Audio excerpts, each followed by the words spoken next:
Sorry guys, this keeps disconnecting. If you can hear me, I'm just gonna finish the last thing I was saying. It's important, and then, I'll end this off. I was just sharing this idea about how I was envisioning that in the future there may be an ideological Hunger Games, and that there may be a religious Hunger Games. And then I thought, like, what is an ideological system trying to do? It's trying to convert everything to itself. And so what I was trying to end off this episode with was a sort of Mr. Within's message to all religious leaders on this planet, all religious authorities, and especially those of the monotheistic tradition. Please listen to me for a moment. In religion, we have the monotheistic religion and Abrahamic tradition. We have something great and brought it in front of all its angels, and commanded all the angels to bow, and all the angels change adjust to it, rather than it change for the world. Right, rather than the self adjust to the world than me being wrong and me having to agree with truth.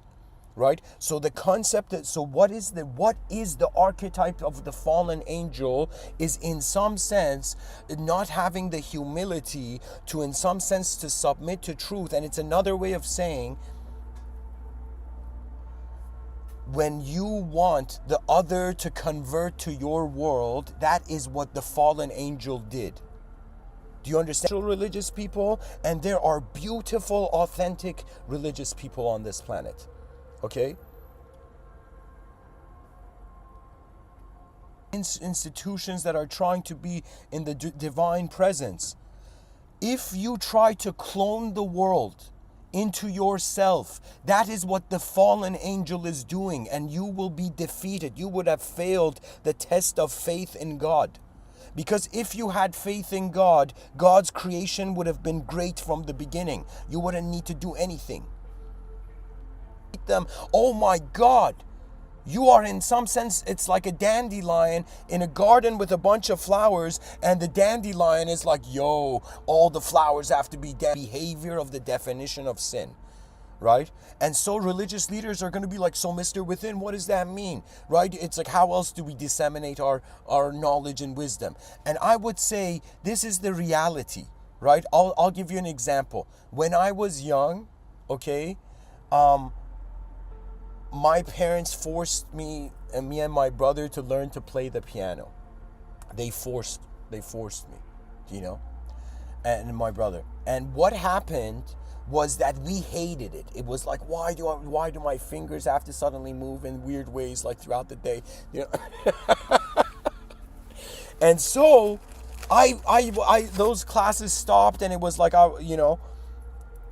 but what happened was that years later, I suddenly liked the sound of the piano.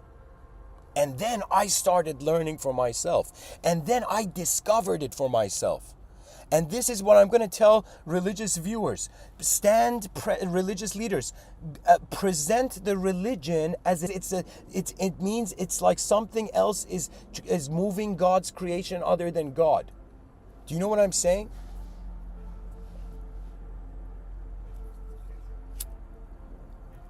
The religion, to me, my personal view is that we should kinds of people and echoed on through the generations. Holy books are you can say one of the greatest wonders of the literary realm.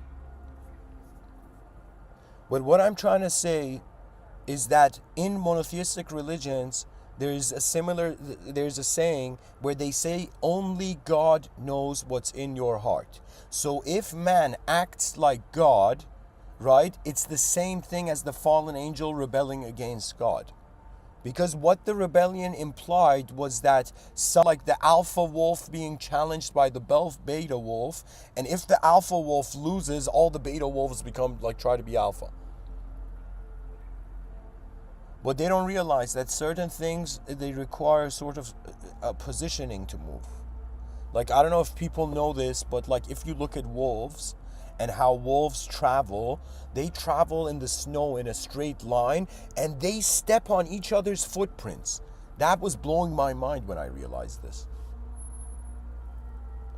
They have faith in the road being paved in front of them by those who are ahead of them, and imagine the past did not hate the future. you know, and the present loved itself for a change, you know.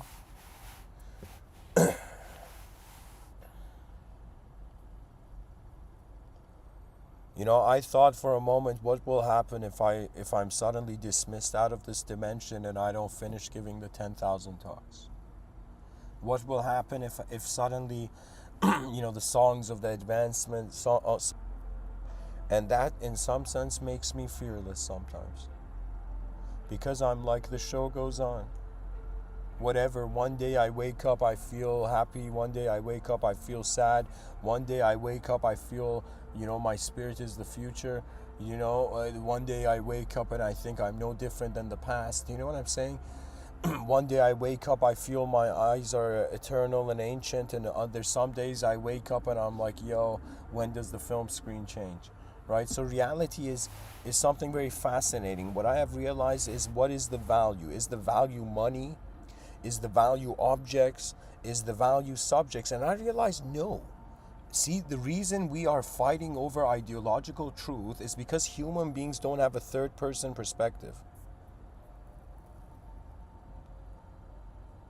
They don't have. I was just seeing earlier this morning, you know, this old lady with the grocery bag just moving, you know, walking in the sidewalk, right? And I was like, everybody's like in their own chunk of reality, in their own, you know, sphere of worldhood, and they're just in living in it. You know, it's fascinating. It's like people don't live in houses; they also live in ideological systems, or they live inside language, they live inside stories. And the caterpillar goes into the cocoon and emerges as a butterfly, a completely different organism. The human being internally can be like an, goes into the cocoon of stillness and silence and emerges as sort of liberated witnessing force of the realm. Because where is energy? Energy is present. It's like the person's like, wait a minute, energetically, is everything being truth? It's like, theoretically, yeah. The energetics being like, buddy, I'm energy, everything's energy. It's like, what do you want me to believe? Yeah. And so that's the beautiful thing, you know. They say Satchit Ananda in the Vedic term means conscious existence is bliss, and it's a sort of ultimate state of mind that is attained when you realize that to be being conscious of existence in the present is an ultimate bliss. So those beings that attain Satchit Ananda, they become actually the presence of the world. And when you experience yourself as a presence of the world, you will never fear the idea of yourself that comes and goes every day. You see, it's beautiful, it's poetry. Our expressions are like music or incredible geometric art. And so the fearless humanity, you know, in the darkest hour will be its own dawn. Thank you for listening, dear viewers. And one thing to keep in mind, the cosmos is assisting. The universal sector is assisting and serving humanity. All dimensions in this realm, all fathomable dimensions of conception where there are conscious entities, the advancement of human civilization is one of the greatest events in fathomable creation. Let us, like the incredible cavalry, you know, that's how I see it. To be honest, you know, if some person comes up to me and it's like, yo, you know, you're like a guru, I'm like a disciple, I'll be like, no, we're all cavalry and it's a war, and we're in the present alive in the language wars. And you know how I feel? This is how the advanced humanity and the advanced civilization feels to me. And advanced humanity feels like, you know, in an hour where the civilization 1.0 was being defeated, kind of like Lord of the Rings 2 Gandalf moment. A wizard is never late or early, like what Gandalf was freaking saying, you know. Suddenly in the final hour, or as Rabindranath Tagore says, faith is the bird that feels you know, the warmth on its wings. Man, faith is the bird that in the darkest hour feels the warmth on its wings, something like this. right? And I'm like literally like one person on a horse and trying to assemble the cavalry, and then suddenly we march into the battlefield and in some sense bring forth the advanced civilization. And the concept of the advanced civilization means for the first time in human history a collective mooring, the adjustments to bring it forth. And so one of the hardest things to teach, but one of the easiest teachings, is to teach consciousness to love how everything is being in the middle of it. And join. And any time in this life you feel, let's say, disempowered, whoever you are, I want you to look at that sky and realize one day, we will be looking at everything from there. In the inner realms, I have walked in sky cities. In the outer realms, we got to build them still. And I have this theory, right? I have this humorous kind of prediction that the Wright brothers invented the airplane, and the Left brothers are gonna invent the sky city. You know what it is? I'll say it. The Wright brothers invented the plane.